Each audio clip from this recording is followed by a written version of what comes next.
Today we're taking the full episode to do a deep dive on Dyson Zone's air filters. Engadget put them to the test, and here's what we found. This spring, Dyson launched the Zone, which pairs noise-canceling headphones with an air-purifying visor. It was swiftly met with backlash for its funky, Bane-like aesthetic. Oh, and its $949 price tag. What no one could have predicted, though, is that just a few months after Zone launched, a massive Canadian wildfire would billow enough smoke across the East Coast to turn New York City's skyline into a surreal orange nightmare. The Orange Scare was a freakishly timely event that drew attention to the climate crisis. This in tandem with the World Health Organization's WHO estimates that 9 in 10 people around the world are breathing in air that exceeds pollutant limits should be enough to scare anyone, especially considering how quickly urbanization is growing, exacerbating those problems. Suddenly, AQI entered everyone's vocabulary, and probably more than a few people started giving the Dyson Zone another look. Dyson's reputation as a maker of household air purifiers gives the company solid ground to build on. It's just making the tech wearable. The company claims that the Zone's 2-stage sealed filtration system can remove 99% of ultrafine particles and city fumes. Dyson's engineering lead told Engadget that the Zone uses an electrostatic filter to capture particulates as small as 0.1 microns. That paired with an activated carbon filter that she claims can absorb fumes and gases such as nitrogen dioxide, the main pollutant emitted by cars, trucks, and buses, is the bread and butter of the filter. Keep in mind, though, that the Zone will require electrostatic filter replacements, anywhere from every 6 to 12 months, depending on the dirtiness of the city you're based in. The carbon filter, on the other hand, Dyson engineers said will not need to be replaced as often and should only be swapped out when it starts smelling. The Zone has 3 airflow rates based on your level of activity: rest, level 1, light, level 2, and moderate, level 3. Dyson said the best way to get the most out of the Zone is by setting it to auto mode to preserve battery life, a big point of contention which we'll get to later. The Zone is smart enough to know when to increase the filtration rate depending on the wearer's movement and breathing rate. The more you strain and move, the more inhaling and exhaling, and the more filtration is needed.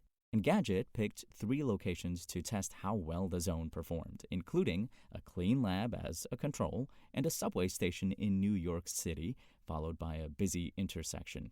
We reached out to experts at NYU's Grossman School of Medicine who work in partnership with the university's Langone's Center for the Investigation of Environmental Hazards to help us test the Dyson Zone's filtration system.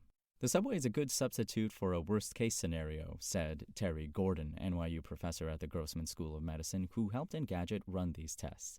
Gordon, who has researched the underground transit systems and its health effects on commuters, says that in a scenario where an air quality emergency is not taking place, the air quality inside a subway station is comparable, meaning how well the Zone does in the subway station would be a good indicator of how well it would perform during another acute air pollution crisis.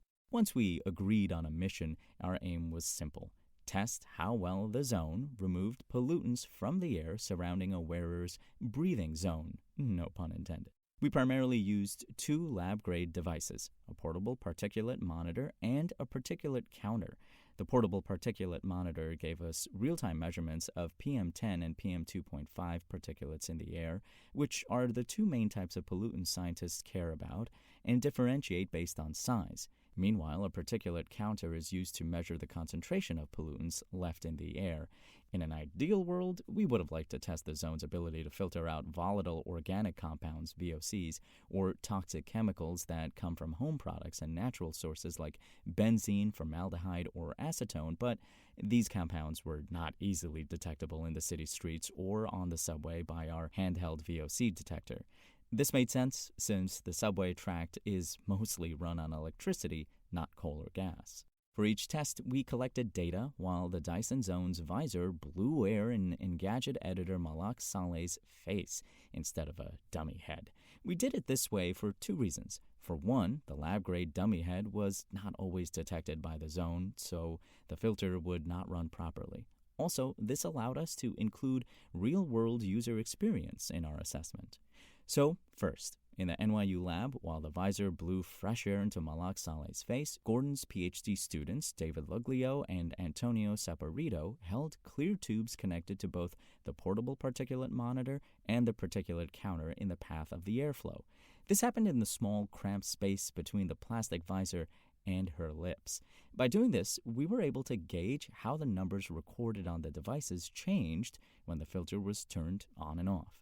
Because it was a clean lab, the air quality was already pretty good. When we turned on the filter to rate 3, the volume of PMs measured by the monitor dropped to 0. No surprise there. We applied the same method on the 14th Street First Avenue subway platform in Manhattan's Lower East Side, which is often flooded with college students taking the L train into Brooklyn. Using the particulate monitor and the particulate counter, we recounted how the filter did before and after being turned on. The results clearly demonstrated the zone's effectiveness. The ambient particle monitor went from giving a reading of 200 micrograms of particle matter per cubic meter of air before it dropped close to 50. This meant the air quality went from dangerous to normal with the zone running a level 3. Meanwhile, the particulate counter went from measuring 20,000 particulates per cubic centimeter to under 1,000 at the level 3. So instead of all those fine particles going up into Malak Saleh's respiratory tract, they were wafted away through the filtration system. NYU doctoral student David Luglio, whose thesis work has primarily focused on the health effects of long-term exposure to subway air quality in large metropolitan areas in cities like New York and D.C., was shocked by how well the zone filtered the subway air. Air quality in the subways in general, wildfire or not, is probably one of the worst environments to be in New York City because concentrations are typically at least 100 micrograms per cubic meter, and outside on a typical day, it is only 10 or less.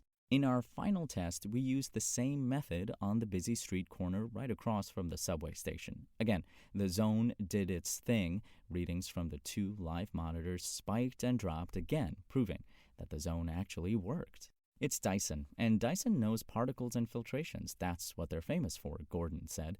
The Dyson zone proved it can remove ambient particles from the surrounding air, he continued.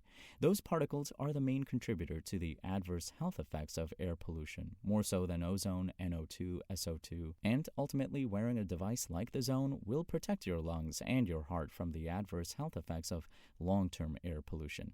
Now, this is all great in theory. However, there almost always has to be a catch with experimental devices that explore new categories, like the zone does: the battery life. Unfortunately, while testing, the zone would only last about an hour and a half. We had to keep a charger handy in case it decided to shut off.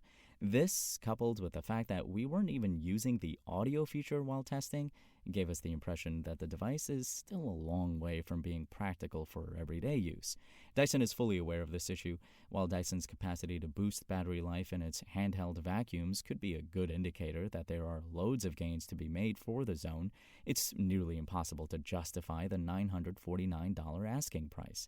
That, coupled with the fact that the climate crisis is worsening day by day, some consumers, and gadgets, Malak Saleh included, might not be willing to wait for Dyson. Make sure to rate, review, and subscribe on Apple Podcasts. Today's show featured journalism by Engadget contributor Malak Saleh and was produced by Spoken Layer. I'm Imran Sheikh, and we'll talk more tomorrow. And don't forget to tune in tomorrow morning for our new news podcast, Engadget Today, for tech news with a much-needed touch of tranquility.